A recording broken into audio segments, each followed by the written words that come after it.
우리 마태복음 231번째 시간입니다. 231번째 시간. 예수님께서 우리 인간들의 삶의 모습의 중심이라고도 할 수 있죠. 인간들이 세상을 어떻게 판단하고 또한 어떻게 진단하고 판단하여 살아가는지 진단하고 판단하는 것이 뭡니까? 인간의 오감이죠. 오감.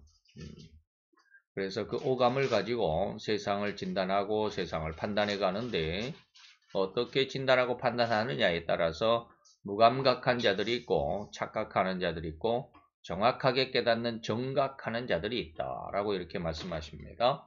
그래서 우리가 지난 5시, 6시간을 통해서 무감각에 대해서 1시간 그리고 착각을 5분야, 5측면에 대해서 각 1시간씩 생각해 보았습니다. 오늘은 이제 같은 본문을 가지고 정확하게 깨닫는 것이 뭘까라고 하는 정각에 대해서 한번 들여다볼 수 있기를 바랍니다. 우리 다 같이 마태 11장 18절 19절 같이 봉독하도록 하겠습니다.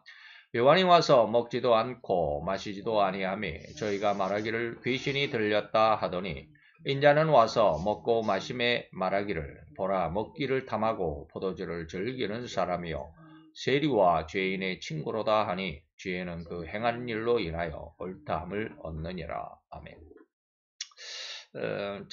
오늘 많이 지나왔죠. 그래서 마태 11장은 뭐예요? 안식으로 초청하시는 예수님의 모습, 예수님의 그 초청의 내용들이죠. 그래서 크게 5가지로 이제 대가루가 있습니다. 그래서 단독으로 역사하시고 세례요한과 세례요한의 제자들을 통해서 예수가 바로 그리스도다. 그리고 안식의 주인이다라는 내용들. 그리고 세 번째는 그것을 비유 말씀하셨는데 방금 말씀하신 인간의 오감을 통해서 세상을 진단하고 판단하는데 첫째는 무감각한 그런 진단. 또 어떤 사람은 착각으로 세상을 또 이제 오늘은 정각하는 그리고 이제 뭐 결론 말씀이 있겠죠. 자, 그래서 오늘 우리 정각입니다. 세 번째로 비유 말씀 중에서 우리가 세 번째 정각이겠죠. 자, 셋째는 정각입니다. 곧 정확한 깨달음이고 정확한 느낌이다라고 하는 것이죠. 우리가 간혹 연예 텔레비 프로그램 중에서 오락 프로그램들 있죠. 그 중에서 뭐냐면 눈을 가리고 눈으로 보면 정확한데 무엇이 우리가 흔히 말해서 무엇이 이제 징그러워서 내가 손으로 만질 수 있다 없다 막 이렇게 정확하게 판단이 되는데 눈을 딱 감겨 놓으면 또 모르죠. 그것도 이제 손으로가 아니라 이게 뺨으로 볼로 이렇게 이제 만져서 그것이 무엇인 줄 알아보는 그런 거 여러분들 좀 머리에 상상이 되시죠? 그래서 양쪽에 두 팀이 양쪽에 한 사람씩 나와가지고 가운데다 뭔가를 놓고 눈을 가리고 볼로 뺨으로 그것을 만져서 무엇인가를 맞추는 참 우스꽝스럽고 재밌는 그런 것이 있죠. 이게 뭐요? 정확한 느낌이 없으면 정확한 깨달음이 없죠. 바로 이런 내용들입니다. 요한의 모습과 이러한 상황을 보고 어떠한 모습이에요? 약대 털 옷을 입고 메뚜기와 석청을 먹고 그런 거 먹고 마시는 그 모습이 외형적으로 보면 참 거짓골을 하고 있는 그런 모습인데 그 거짓골을 하고 있는 사람의 자체가 누구냐면 제사장이었습니다. 요한은 원래 제사장이었죠. 근데 그러한 사람이 이스라엘 사람들이 가장 존경에 맞지 않는 그러한 제사장이었던 사람이 왜 저런 거짓골을 하고 있을까라고 하는 그 이면, 그 숨겨진 하나님의 의도를 보지 못하고 있다 이 말입니다. 그래서 오늘 본문 말씀에서 보니까 뭐라고 그래요? 요한이 너희를 향하여 피리를 불었다. 그런데 너희가 춤추지 않았다. 이건 이제 예수님에 대한 이야기고요. 우리가 애곡했다. 애곡했다는 말은 이제 요한의 상황 모습입니다. 다시 말하면 요한이 이러한 약대 털옷을 입고 거룩한 제사장이 오신 에봇을 벗어 던지고 약대 털옷을 왜 입었을까 생각해 보지도 않았다 이 말입니다. 그가 회개하라고 했을 때 무엇을 회개하라고 하는지 생각해 보지도 않았다 이 말입니다. 왜곡하지도 않고 너희가 잘못했다라고 하는 것을 깨닫지도 못했다. 가슴을 치지 못했다 이 말입니다. 깨닫지도 못했다. 회개하지도 못했다라고 하는 것이죠. 그래서 그러한 요한이 와서 먹지도 않았다. 뭐요? 먹지도 않았다. 제사장으로서의 이스라엘의 11조와 이스라엘의 가장 좋은 그 화목제물인 뒷다리를 먹지도 않았다. 그래서 메뚜기와 석정을 먹기를 원해서 여기저기 뛰어다녀야 했던 이러한 모습. 그래서 요한의 그러한 모습을 보고 먹지도 않고 마시지도 아니하며 저희가 말하기를 뭐요? 저 귀신 들린 자다. 저 미친놈이네. 라고 이렇게 이야기하더라 이 말입니다. 정확한 깨달음이 없다. 이면을 그 하나님의 의도를 들여다보지 못하면 깨닫지 못하면 전부 자기 생각, 자기 뜻, 다시 말하면 사단이 준 생각과 사상으로 세상을 보고 있더라. 이런 뜻입니다. 그래서 정각을 다른 말로 표현한다고 한다면 이는 사리분별이라고 말하겠죠. 정각, 정확하게 사리분별을 했다. 어떤 사물이 옳고 어떤 사물이 잘못됐는지를 분별할 수 있다는 것이죠. 그래서 무엇인가를 무슨 사건이나 어떤 상황을 보고 가장 올바르게 그리고 정상적으로 앞뒤 전후의 실마리를 풀어낼 수 있는 어떤 실력이나 어떤 그런 정신적인 능력이 있다라고 하는 것이 뭐예요? 정각했다. 사리분별이 있는 자다라고 이렇게 말하겠죠. 반대로 이러한 정각, 다시 말하면 정상적인 느낌이나 감정에 오류가 있는 사람들의 정신적이나 또는 심리적인 특징들을 일컬어 세 가지 정신적인 상태를 학계에서는 진단하고 있습니다. 정각하지 못한 사람, 정상적인 느낌이 없는 사람, 그래서 이러한 감정에 오류가 있는 사람들을 정신적으로나 심리적으로 세 가지로 말하고 있습니다. 이러한 심리상태적인 심리적인 착각을 우리는 뭐라고 그러느냐면 첫째는 뭐냐면 왜 두 가지라고 그래야 되는데 이 두 가지, 세 가지 정신적인 상태. 세 번째는 뭘까요? 뭐 두 가지라고 그럽시다. 두 가지가 지금 제가 제시한 게 두 가지니까. 그래서 정신적인 어떤 그 착각, 심리적인 어떤 착각 속에 정확한 정각을 하지 못한 사람들, 첫째는 뭐라고 그러냐면 사이코패스라고 그럽니다. 그래서 사이코패스의 어떤 정의, 사전적인 정의를 보니까 제가 이제 인터넷에 한번 찾아봤습니다. 그랬더니 사이코패스를 뭐라고 사전은 이야기하고 있느냐면 생활 전반에, 인간 삶의 생활 전반에 걸쳐서 다른 사람의 권리를 무시한다. 무시할 뿐만 아니라 침해한다. 그래서 남의 권리를 무시하고 침해하는 그런 성격적인 장애를 가진 사람, 잘못된 성격을 가진 사람, 잘못된 인품 이런 걸 말하겠죠. 이것을 반사회적인 성격 장애라고 말하기도 합니다.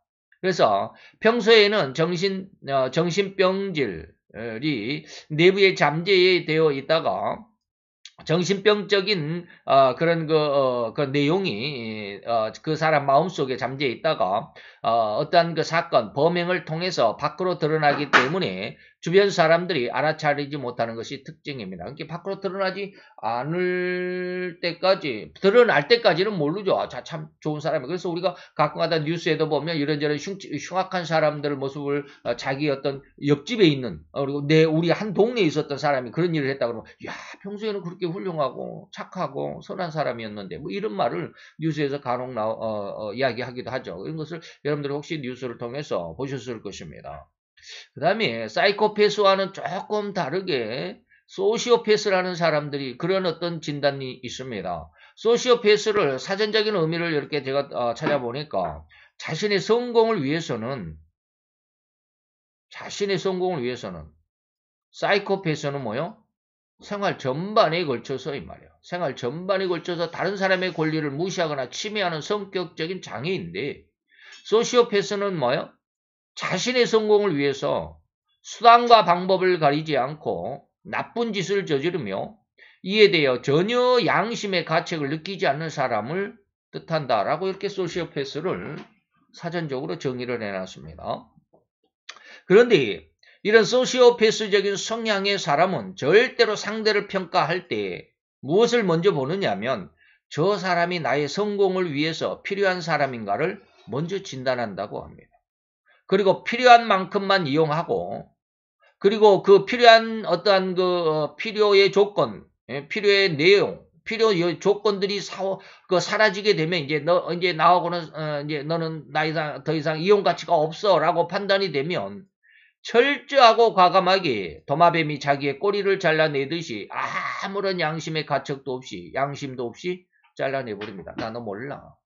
어저께까지 그렇게 잘해주다가 이제 너는 내 그 유익을 위해서는 필요 없어. 그러면 완전히 어제와 오늘이 돌변해버리죠. 마치 오늘날 2022년 11월 달에 제가 이 원고를 써놨나 봅니다. 벌써 3개월, 5개월 전에 이 원고를 써놨네요. 마치 오늘날, 그러니까 22년 작년 11월에 자유대한민국의 정치판의 모습과도 같이 민땡당의 대표라고 하는 이땡명 씨, 자기 측근이라고 하는 사람들이 있습니다. 세 사람, 정땡상 아시죠? 그 다음에 김땡, 그 다음에 유땡교, 이 사람 세 사람이 있었습니다. 그런데 이 중에서 두 사람은 정땡상 또는 김땡, 이 두 사람은 지금 현재 수감되어 있습니다. 그러면서 전혀 이 사람은 이땡명 씨와 관계가 없다라고 이야기하는 이땡명 씨의 최측근이라고 말하는 사람입니다. 근데 이 두 사람보다도 맨 먼저 유땡규라고 하는 이 사람이 체포가 됐죠. 이 사람이 SC 도시개발공사 사장 같은 사람, 사장은 아니었다는데 어떤 뉴스에 보면 사장이라고도 나오고 어떤 사람은 사장은 아니었는데 사장 같은 그 직권을 행사했다라고 이렇게 말하기도 하고, 그래서 SC의 도시개발공사 사장이다라고 이렇게 말하는 뉴스도 있어요. 근데 이 사람이 맨 처음에 그 검찰에 체포가 됐을 때 바로 그 이땡명 씨는 저 사람은 나의 측근이 아니야 라고 했습니다. 이러한 사람들까지 이제 그저 측근보다는 그냥 심부름꾼이었다라고 평가절하를 하고자 하는 생태의 모습과 같다고 할 것입니다. 이러한 것은 굿바이 이땡명이라고 하는 이 책자 주석 50, 네. 그 책자 중에 주석이 많이 달려 있는데 그 중에 50번 주석을 참조해 보시면 잘 나와 있습니다. 그래서 이땡명 씨를 소시오패스라고 기록하고 있습니다. 그 다음에 여기 세 가지가 많네요. 나는 또 두 가지만 하려고 했더니. 첫째, 인간의 그 잘못된 성격. 첫째는 뭐예요? 사이코패스다. 이 사람은 정신병자들입니다. 그 다음에 소시오패스. 이건 성격장애라고 그러겠죠. 정신병이라기보다는 성격장애입니다. 셋째는 나르시시스트. 뭐, 좀 발음이 C가 두 개 들어가가지고 좀 복잡하네요. 나르시시스트의 사전적인 의미를 보면 뭐냐면, 자기 자신을 사랑하거나, 자기가 너무 훌륭하다라고 착각하는, 내가 너무 내 자기 자신만을 사랑하는 사람이 있습니다. 이런 사람들을 나르시시스트라고 이렇게 이야기한답니다. 이러한 성향의 사람은 자기의 우월함을 과시하고자 하는 특징적인 성향을 드러냅니다. 그러면서 남들, 그 상대가 나보다 열등함을 더욱 돋보이면서 나보다 열등하다는 것을 더욱 강조하면서 그렇게 상대를 굉장히 강압하는 것이죠.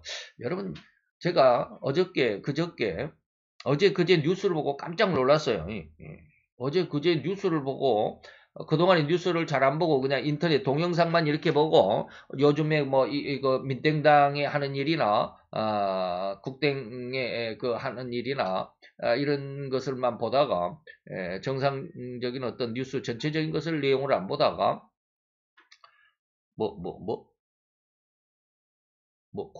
권땡신인가? 뭐 이상한 사람이 막 오르내리더라고요. 그래서 이 사람이 도대체 누구야? 뭐 이 사람이 뭔데? 그거 참 궁금했어요. 그리고 계속 이렇게 뉴스를 보다 보니까 여러분들 아십니까? 지난 정권 때 검찰의 기능을 완전히 장악하기 위해서, 축소시키기 위해서 검찰과 경찰의 검찰이 하는 많은 일들, 수사권을 그 경찰에다가 넘겼죠. 그래서 이제 검찰에서 검사들이 범죄 행위 이런 것은 수사하지 못합니다. 예전에는 검사가 다 했죠. 검찰에서 다 했는데 그렇게 못합니다. 이제 마약하고 그 금융 마약 사범, 마약의 범죄, 그 다음에 돈, 금융 범죄 이 두 가지만을 검찰이 그 수사를 하게 돼 있어요. 그리고 나중에 나머지 이제 뭐 민생 법안, 뭐 강도나 뭐 이런 도둑들이나 이런 것들은 검사가 이제 수사하지 못합니다. 그래서 경찰이 그걸 수사하게 되죠. 그래서 이것을 이제 예전에 작년까지만 해도 뭐라 그랬어요? 정권이 바뀌기 전까지 검수완박이다. 검찰의 수사권을 완전히 박탈한다. 그래서 검수완박이다. 뭐 이런 내용들이 있었죠. 그래서 검사가 이제는 경찰을 예전에는 검사의 권한이 경찰의 권한 위에 있었습니다. 그래서 경찰들을 이렇게 이제 지휘할 수 있는 그런 권한이었는데 이제는 없어져 버렸어요. 그래서 이번 정권에서 갑자기 이런 권한이 이제 법으로 딱 정해져 버렸으니까 경찰을 어떻게 지휘할 수가 없잖아요. 뭡니까 금융에 대해서 또는 마약에 대해서만 경찰을 지휘할 수가 있으니까 다른 수사는 못 하게 되잖아요. 그러니까 뭘 만들었냐면 기가 막히더라고 또 국가 수사 제가 이제 뉴스를 정확히 기억을 못하니까 참 요즘에 기억력이 안 좋아져서 국가수사기록부인가 그게 있어요. 좌우지간 경찰을 관할할 수 있는 기관을 하나를 만들었어요. 그 수사기관을 하나를 만들었어요. 그리고 그 수사기관의 쉽게 말하면 수사대장, 뭐라고 그러는지도 잘 모르겠네요. 수사대장을 한 사람을 지명을 했어요. 근데 이 사람이 지금 법무부 장관 한동훈, 똥이라고 하면 안 되지. 한땡훈 법무부 장관과 동기랍니다. 그래서 상당히 쉽게 말하면 지금 현재 윤석열 대통령과 함께 또 무슨 수사도 같이 했던 그런 사람이래요. 그래서 상당히 우편향적인 우익적인 좌익이 아니라 우익적인 그런 성향인가 봐요. 근데 그 사람이 권땡신인가 아마 그래요. 정확히 이름을 모르겠네요. 근데 그 사람이 계속 나오더라고요. 그래서 이 사람이 도대체 왜 그렇게 경찰을 관할할 수 있는 검찰의 새로운 기관인데 이 사람이 뭔가 문제가 있나라고 뉴스에서 지금 난리예요. 그저께부터 어저께까지 그냥 난리더라고요. 그래서 이 사람 도대체 뭐야 고 계속 찾아봤어요. 그랬더니 뭐냐면 2017년부터 벌써 6년 전부터 그러잖아요. 6년 전에 그 아들이 고등학교 1학년이었는데 아주 특수고등학교를 갔나 봐요. 아마 신땡고 있잖아요. 합숙을 하면서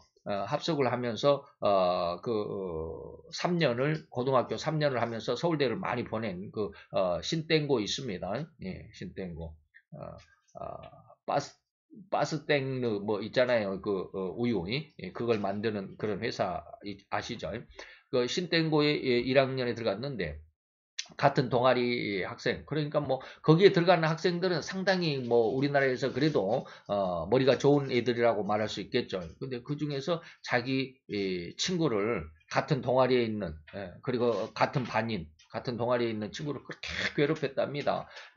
너는 이 돼지 새끼야 그러면서 막 욕을 하고 너는 같이 밥 먹는데 같이 오면은 너는 냄새 나는데 네가 왜 우리하고 같이 끼냐 냄새 나니까 저리 가라고 그러고 그렇게 막 말로 폭언을 하고 막 그랬답니다. 그래서 그 친구가 이제 A라고 한다면 그 A라는 친구가 너무 정신적인 스트레스를 받아가지고 그래도 우리나라에서는 신땡고 하면 알아주는 그런 학교인데 거기에 그렇게 힘들어서 들어갔는데 그 난리를 치니까 정신적인 스트레스 해가지고 학력 폭력 뭐 위원회인가 학교 폭력 위원회인가 뭐 이런 거 있잖아요. 거기다가 신고를 해가지고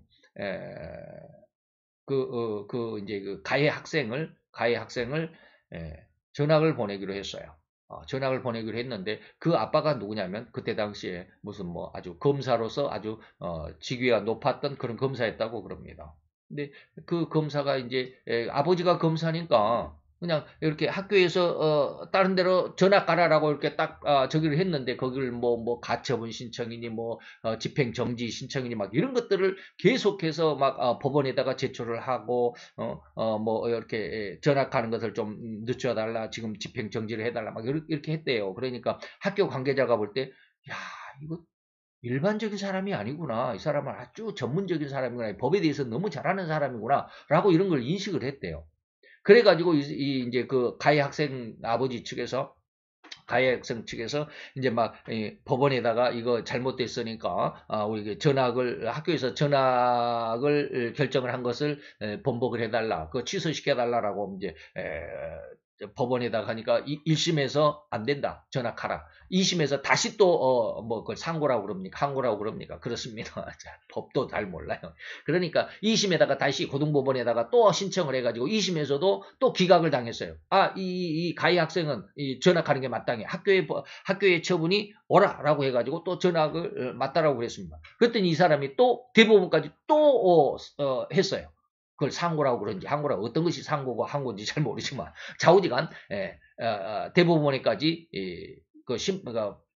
재판을 걸었어요. 그래서 대법원에서도 안 돼, 너는 전학하는 게 맞아, 학교의 처분이 옳다라고 대법원까지 그렇게 갔대요. 그러니까 그런 사이에 이 애들은 졸업을 했어요. 그래서 이 가해 피해를 받은 피해 학생 A는 정신적인 너무 스트레스를 받아가지고 병원에 다니고 정신과 이렇게 약을 먹기도 하고 학교도 못 가고 대학교도 못 가고. 그런데 이 가해 학생은 그런 사이 그렇게 막 법적으로 막 소송하고 하는 사이에 졸업을 해가지고 우리나라 명문대학에 들어가 있대요. 지금 현재. 그 아이의 아빠가 누구냐면 그 사람이야. 권땡신이라고 하는 이 사람. 우리나라의 국가수사 뭐라고 하는 그래서 그렇게 하더라고요. 제가 뭘 하려고 하냐면 그 학생의 모습을 지금 가만히 그 뉴스를 여러분 한번 들어보세요. 상대가 나보다 열등함을 더욱 돋보인다 이 말입니다. 그리고 자기는 그 열등함보다 더욱 우월하다는 점을 적극적으로 과시하고 드러내고자 하는 이런 특성, 이런 성향, 이런 성품을 나르시시스트. 물론 그 학생이 지금 정확하게 제가 무슨 의학적인 어떤 견해가 없으니까 가해 학생이 나르시시스트다라고 이렇게 제가 판정할 수는 없어요. 그러나 하는 내용을 지금 여러분들에게 말씀을 드리는 겁니다. 학력, 폭력 이런 것들 많잖아요. 요즘에 아주 문제가 되는 것들 많아요. 이것은 뭐예요? 왜 왕따를 시킬까요? 저 왕따를 시킨 저 학생이 열등함을 하나를 캐치를 하는 거예요. 그걸 가지고 계속해서 쪼아대는 것이잖아요. 그걸 학력폭력이라고 그러잖아요. 그래서 나보다 열등하다라는 그러한 점을 하나를 캐치를 해가지고 이 열등한 것을 계속 부추기고 계속 강조하고 그러면서 나는 저보다 더 우월해. 우리 아빠는 이렇게 아주 그냥 검사이기도 하고 검사 중에서도 능력 있고 또 권력이 있으니까 괜찮아. 이런 쪽으로 그런 말도 많이 했다고 그래요. 그 뉴스를 보면 그런 내용들이 나와요. 이거 뭐예요? 나르시시스트야. 이러한 세 가지의 성향, 이러한 성품들은 절대로 상대를 인격적인 존재로 인정하지 않는 성품이라고, 그런 또한 성향이라고 할 수 있을 것입니다. 그러나 진실로 사리를 정확하게 분별할 수 있는 성품은 정확한 인지 능력을 갖추고 있기 때문에 모든 인간관계에서 상대를 절대적으로 인격적인 존재로 인정할 수 있는 성향이 바로 진짜 정확한 사리 분별 있는, 정각하고 있는, 이게 인격자다운 인격이다 이 말입니다. 모든 인간을 인격적인 존재로 인정할 수 있는 성향이라고 할 수 있습니다. 그래서 상대의 아픔을 보고 같은 아픔을 공유할 수 있는 성품입니다. 그래서 이것을 이렇게 못했잖아요. 세례 요한을 보고 같은 아픔을 느끼지 못했잖아요. 그래서 예수님께서 너희들이 무감각했다? 착각하고 있다. 그러나 세례 요한이 그런 외침을 듣고 나와서 회개하고 세례를 받는 사람, 이런 사람들은 같은 그 세례 요한의 아픔을 같이 아파하는, 다시 말하면 너희가 지금 하나님 앞에 너무나 잘못되고 엇나가고 있다라고 하는 이런 외침에 같이 아파하고 회개할 수 있는, 이게 정확한 정각이 아니겠느냐 이 말이에요. 그런 성품, 그런 인격이고 상대의 성공과 기쁨을 함께 기뻐하고 즐거워하며 축하해 줄 수 있는 이른바 공감 능력을 갖춘 성품이 바로 정각입니다. 정확한 인격입니다. 그래서 요즘에 제가 드라마를 굉장히 많이 싫어하잖아요. 요즘에가 아니라 예전부터 싫어합니다. 왜 그러냐면 상대의 아픔을 정확하게 같이 아파해 줄 수 있는 그러한 공감 능력이 드러나, 그런 것이 내포되어 있는 그런 드라마가 없습니다. 전부 상대를 짓밟아야 되고 서로 그냥 시기하고 질투하고 서로 싸우고 그런 내용들이 거의 태반입니다. 그렇기 때문에 그런 드라마를 저는 굉장히 싫어해요. 다시 말하면 어떻게 보면 그러한 모습이 사이코패스적인 어떤 내용이라고도 할 수 있지만, 또 어떤 내용은 소시오패스라고 하는 그런 내용이지만, 아주 정확하게 말하면, 정확하게인지는 어쩔지 모르겠지만, 다른 말로 하면 또 이 나르시시스트라고 하는 이러한 성향의 그런 내용들이 오늘날 텔레비에 방영되고 있는 모든 드라마라고 저는 그렇게 봅니다. 자, 그래서 이러한 성향 성품을 다시 말하면 상대의 아픔을 보고 같이 아파할 수 있는, 공유할 수 있는, 그리고 그러한 성품, 그러한 인격, 그리고 상대의 성공과 기쁨을 함께 기뻐하고 즐거워하며 축하해 줄 수 있는 이러한 공감 능력을 갖춘 이러한 성품, 성향을 뭐라고 그래요? 정각한 성품이다. 그 정확한 인격이다라고 말할 수 있습니다. 그래서 진실로 정각, 곧 사리 분별이 정확하고 올바르다라고 할 수 있는 사람이라고 한다면, 오늘 이러한 행색과 복장을 하고 온 이스라엘에 외치고 있는 세례요한의 모습에서 하나님의 진의를 들여다볼 수 있어야 합니다. 이 정확하게 들여다볼 수 있었던 사람이 오늘날 성경에 두 사람이 있습니다. 바로 베드로의 동생 안드레, 그리고 야고보의 동생인지 형인지 모르지만 좌우지간 형제, 야고보의 형제, 다시 말하면 사도 요한입니다. 그래서 세례 요한이 이러한 정확한 의도, 그러한 의미, 하나님의 진정한 의도를 알아차렸던 두 사람이 세례 요한의 제자가 되어 있었습니다. 세례 요한은 자신을 일컬어서 이사야가 예언한 그 사람이다 라고 분명하게 강조했습니다. 마태 3장 1절로 3절입니다. 그때 세례 요한이 이르러 유대 광야에서 전파하여 가로되 회개하라 천국이 가까웠느니라 하니 저는 선지자 이사야로 말씀하신 자다. 선지자가 이후에 어느 시대에 이러한 사람이 나타날 거야. 광야에서 외치는 자의 소리, 광야에 외치는 자의 소리가 있을 거야. 그 사람이 바로 세례 요한이다 이 말입니다. 그 사람이 외치는 자의 소리가 너희는 주의 길을 예비하라. 그의 첩경, 다시 말하면 그리스도의 첩경, 그리스도가 오는 길을 평탄하가 앞길을 마련해 줘라 이 말입니다. 첩경이란 말이 그런 뜻이에요. 그 첩경을 평탄케 하라 하였느니라. 이게 바로 세례 요한의 사역을 예언한 선지자 이사야의 예언이었습니다. 그러면 그의 행색, 다시 말하면 세례 요한의 행색, 그리고 그의 옷차림의 의도도 또한 깨달을 수 있어야만 했습니다. 요한의 외침은 회개하라 천국이 가까웠다였습니다.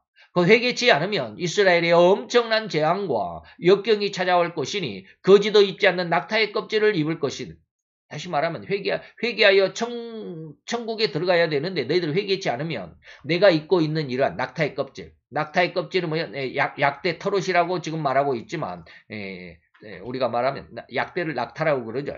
낙대, 낙타를 약대라고 그럽니다. 그래서 낙타의 털옷은 뭐요? 껍질이죠. 껍질.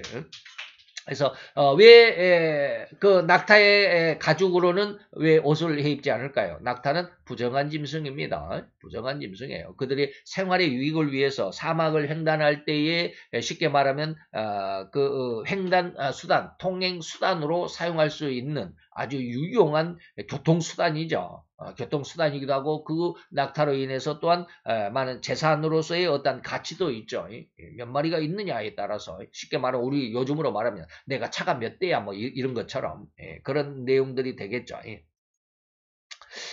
그래서 재산으로서의 어떤 가치는 있을지 몰라도 먹을 수는 없었습니다. 부정하죠. 왜? 낙타는 발굽이 통굽이죠. 둥그렇게 통굽입니다. 염소 또는 소는 어떻게 두 개로 이렇게 갈라졌죠. 두 개로 딱 갈라져. 이걸 쪽발이라고 그럽니다. 쪽이 갈라진 굽이다 이러죠. 또 말도 통굽이죠. 말도 통굽이 이렇게 둥그렇습니다.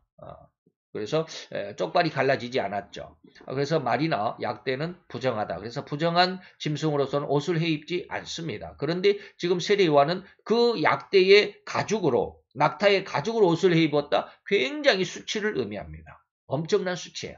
거지도 입지 않는 이러한 낙타의 가죽으로 옷을 입었다라는 것은 엄청난 수치입니다. 다시 말하면 너희 나라가 망할 거야. 너는 완전 쫄딱 망할 거야. 너는 그 망한 수치를 너희가 경험할 거야. 라고 하는 게 뭐예요? 세례요한의 외형, 다시 말하면 세례요한의 의복에 있었습니다. 이는 엄청난 국난이 다닥쳤음을 의미합니다. 살기 위해 평소에는 절대로 거들떠보지도 않던 낙타의 껍질이라도 뒤집어 입어야만 몸에 온기를 부어할 정도로 곧 살아갈 수 있을 정도이니 그 상황이나 환경이 어떠함인지 조금은 느낄 수 있을 것입니다. 이러한 하나님의 진의를 세례요한은 그 자신의 몸에 직접 표현하는 이른바 그 의미를 함유하는 표현, 오늘날로 말하면 퍼포먼스죠. 뭐 행위예술이다 뭐 이렇게도 말하는데 그걸 자행하고 있음을 깨달아야만 이것이 뭐예요? 정각이라고 할 수 있다라는 말입니다. 이러한 의미는 이어지는 예수님의 복음을 즐거운 피리 소리로 비유한 것도 같은 의미와 하나님의 진의를 담고 있다는 것을 깨달을 수 있어야 합니다. 다시 말하면 예수님의 소리를 듣고 춤을 춰야 하며 기뻐해야 하는 것이 정각이라고 주장하고 계십니다. 우리나라의 옛말에 사돈이 논을 사면 배가 아프다. 정각하지 못하죠. 완전히 이거는 뭐 착각이죠. 사돈이 논을 사면 좋아해야 되는데 왜 배가 아플까요? 어쨌든 상대가 잘 되는 것은 절대로 싫어하는 성품을 의미하여 비유한 말이기도 합니다. 마치 오늘날 대한민국 우리나라죠. 자유대한민국의 정치판을 그대로 비아냥거리는 말이라고 해도 절대로 틀렸다라고 하지 못할 것만 같습니다. 민땡당은 너무나도 정부가 하는 아주 하찮은 일들을 들춰가지고 모쪼록 흠집을 내고 긁어 부스럼을 만들고 고름이 차는 상처로 만들고 싶어하는 그런 심성들로만 구성된 듯 보입니다. 이번에 윤석열 대통령하고 한땡훈 법무부 장관이 무슨 그 서울 어디에서 어디 신사동인가 어디에서인가요? 밤에 나이트클럽에 가가지고 술 마시고 노래하고 막 그랬다고 그래가지고 난리 한번 법석 피웠죠. 근데 이야기의 근원지가 누구냐면 그때 그 당시에 첼리스트였답니다. 야간업소에서 첼로를 키면서 그 아르바이트를 하고 있던 그 첼리스트였는데 그 사람이 그렇게 자기가 첼로를 연주하고 있는 그때의 윤석열 대통령하고 한땡훈 법무장관이 왔다. 그래서 밤새도록 새벽까지 술 마셨다. 이런 말을 자기 남자친구가 했는데 남자친구가 그것을 인터넷에 올려버렸어요. 그랬더니 난리법석이잖아요. 그러다가 어떻게 했습니까? 아주 그냥 온 나라가 그냥 들썩이었죠. 들썩이었습니다. 그래서 청문회장까지 와가지고 법무장관을 불러다가 당신이 그렇게 했느냐? 대통령이 이렇게 동백꽃 아가씨를 불렀느냐? 막 이런 질문이 있었잖아요. 그러니까 한땡훈 법무장관이 난 술 안 마신지 당신도 잘 알지 않느냐? 내가 만약에 그러한 일이 있었다는 그 자리에 1km 반격 1km 안에가 있었다고 한다면 나 법무장관 내려놓고 사임할 테니까 당신도 그 말에 책임을 져라 라고 이렇게 막 난리법석이었죠. 그러다 보니까 이제 모든 소문의 근거지인 그 여자가 나중에 드디어 밝혔습니다. 내가 거짓말한 거야. 자기 남자친구가 너 어젯밤에 어디 갔다 와서 몇 시에 뭐 했어 몇 시에 자꾸 캐물이니까 자기의 그 알리바이를 대기 위해서 자기가 만들어낸 거야. 내가 어제 어느 신사동인가 뭐 어딘가 방배동인가 어딘가 가가지고 저녁에 아르바이트 하고 있었는데 거기에 대통령이 왔고 법무장관이 왔다라고 이렇게 이야기하니까 그 다 내가 이렇게 내 남자친구에게 내 알리바이를 이렇게 대기 위해서 내가 거짓말한 거다라고 이렇게 밝혔잖아요. 밝혔으면 그것이 끝나야 사과해야죠. 우리가 이렇게 잘못된 정보를 가지고 했으니까 미안하다라고 이렇게 사과를 해야 되는데 사과를 안 해요. 사과를 안 하고 어떻게 해요? 야, 그 진술이 너무 정확하지 않냐. 앞뒤가 너무 정확하고 상황이 너무 정확하게 묘사되고, 그래서 그것을 정확하게 우리가 파헤쳐 봐야 된다. 라는 그런 TF를 구성을 하고 거기에 이제 그 민땡당에서 아주 본격적으로 조사할 그런 어떤 팀들을 마련하고 막 그렇게 난리법석이었어요. 본인이 내가 그거 내 남자친구에게 그렇게 그냥 얼버무린 거짓말이다라고 밝혔음에도 불구하고 난리법석이야. 그 민땡당에서는 아니다. 그럴 리가 없다라는 거예요. 본인이 아니라고 그랬는데 그럴 리가 없다라는 거예요. 그러면서 이번에는 어떻습니까? 이번에는 이제 정반대가 됐죠. 이땡명 씨가 지금 유동규 씨가 어떻고, 대장동 사건이 어떻고, 막 증거가 나오고 막 그러니까 어떡해요? 그러니까 민정당에서 뭐라고 그럽니까? 그건 진술뿐이잖아. 증거가 없잖아. 예전에 청담동이네요. 청담동 스캔들에서는 어떻게 했어요? 증거도 없고 그 말 한마디도 거짓말이라고 했던데 그 말이 진짜라고 그렇게 TF를 구성하고 뭐 난리법석을 피우면서 자기 당의 대표가 그러니까 뭐예요? 그거는 증거가 없잖아. 진술뿐이잖아.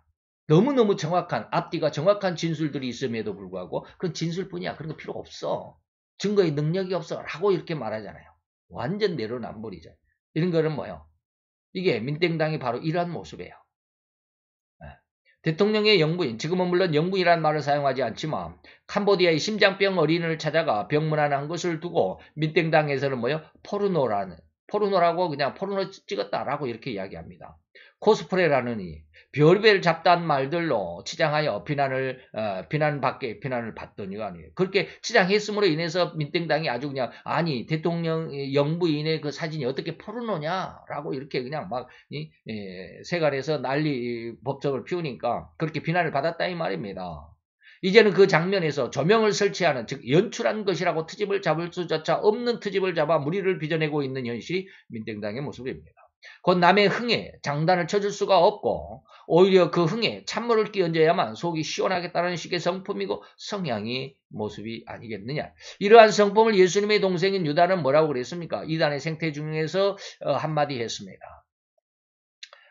유다서 1장 10절로 12절인데 12절에 보니까 저희는 기탄 없이 너희와 함께 먹으니 너희 애찬의 암초다. 우리 함께 하고 있다. 아무나 우리와 친한 친구 같아. 근데 실상은 뭐예요? 애찬의 암초요. 애찬의 암초가 뭔 뜻인지 아십니까? 애찬이 뭐예요? 쉽게 말하면 파티다 이 말입니다. 애찬. 아주 사랑하는 사람끼리 아주 그냥 음식을 그냥 거나하게 차려놓고 맛있는 음식 그리고 풍성하게 차려놓고 아주 그냥 아주 재미있게 그리고 흥겨웁게 만찬을 즐기고 있는 것을 애찬이라고 그럽니다. 근데 그 애찬에 뭐가 있어요? 암초. 쉽게 말할까요? 우리가 밥을 아주 그냥 삼겹살에 그리고 아니면 갈비에 아주 맛있게 막 입에다가 그냥 볼이 그냥 미어지도록 맛있게 먹고 있는데 한번 꽉 씹었더니 그냥 돌이 그냥 이빨에 우지직 씹었어요. 이빨이 그냥 깨져 나가요. 그걸 뭐요? 암초라고 그러는 겁니다. 애찬의 암초예요. 맛있게 잘 먹고 있는데 너무 즐거워하고 너무 흥에 겨워 있는데 거기에 완전히 이빨이 부서지도록 씹히는 돌멩이 하나. 이것과 같다. 이러한 상황을 마태는 이렇게 비유했습니다. 마태 1장 17절 혹은 19절인데 가로되 우리가 너희를 향하여 피리를 불어도 너희가 춤추지 않고 그러면서 이거 오늘 본문이죠. 그러면서 19절로 넘어가 보니까 뭐예요? 인자는 와서 먹고 마심에 말하기를 먹기를 탐하고 포도주를 즐기는 사람이요 세리와 죄인의 친구로다 하니 지혜는 그 행한 일로 인하여 옳다함을 얻느니라. 오늘 본문 18절 19절의 말씀입니다. 자, 상대의 즐거움에 함께 참여하지 못하는 심성들, 그러한 성향들. 그래서 자기들의 삐뚤어진 성품이나 성향으로 상대의 즐거움을 해석하기를 오히려 그러한 상대의 즐거움은 저들만의 잔치고 일반 서민들을 외면한 처사라고 비꼬는 말만을 내뱉는 그러한 성품. 정확한 성향이 아니겠다 이 말입니다. 그래서 먹고 마시면 먹기를 탐한다라고 비난하고 가난한 사람들을 돌보는 모습을 보면 저질적인 습성이라고 포르노라고 그렇게 비난하기를 맞지 않는 성품들인 것을 지적하는 것 말입니다. 그 피리 소리는 예수님의 복음을 의미하는 것인데 즉 영원한 멸망과 지옥의 영원한 형벌에 처할 수밖에 없는 죄인들을 향하여 그러한 영원한 멸망, 영멸과 영원한 처벌에서 영벌에서 구원받는 길이 열렸다. 다들 속히 그 영멸과 영벌의 길에서 나오라고 외치는데 오히려 저들은 시끄럽다. 우리 애가 고3인데 지금 공부하는 중인데 왜들 이렇게 야단법석이야. 조용히 하라 라고 하는 것과 같다 이 말입니다. 그래서 마가복음 10장 46절 48절이 바로 그런 것이죠. 예수님이 지나가는데 디메오의 아들 바디메라고 하는 소경이 소리질러서 예수를 불렀죠. 다윗의 자손 예수여 나를 불쌍히 여기소서 하니까 제자들은 뭐요? 많은 사람이 꾸짖었습니다. 잠잠하라 조용히 해. 지금 예수님 지나가는데 왜 이렇게 소란스러워? 뭐 이런 거잖아요. 이러한 행태는 절대로 죄인들은 허리만큼도 자신의 처지나 상태를 들여다볼 수 없다는 것을 의미합니다. 자신이 지금 어떤 상황이고 어떠한 상태인지를 허리만큼도 인식하지 못한다는 말입니다. 인식할 수도 없고 인식하려고도 하지 않는 완전히 먹통인 셈이라는 말이죠. 오로지 하나님께서 인류를 지극히 불쌍히 여기셔서 보내주신 보혜사 위로의 성령님의 은혜고 책망이라고 하셨던 죄에 대한 책망을 받은 자만이 절대로 자기 자신의 이러한 상황, 자기 자신의 상태를 정확하게 들여다볼 수 있고 진단할 수가 있습니다. 정각할 수 있습니다. 그래서 늘 말씀드린 요한복음 16장 7절 8절에 가보니까 너에게 유익이 있는데 보혜사가 와야 돼. 그가 오면 죄에 대해서 그 다음에 의에 대해서 심판에 대해서 그러는데 여기서는 죄에 대해서만 여러분들에게 말씀드립니다. 세상을 심판하신다.